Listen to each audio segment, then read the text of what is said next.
So for example, I could say class person. I could say public string first name, public string last name.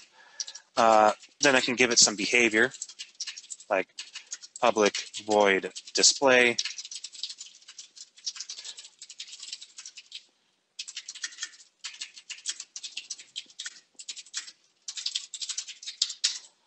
So now if I were to use this object, I could simply say person p1 equals new person, p1.firstname equals Nelson, p1.lastname equals okay, and then I can say p1.display.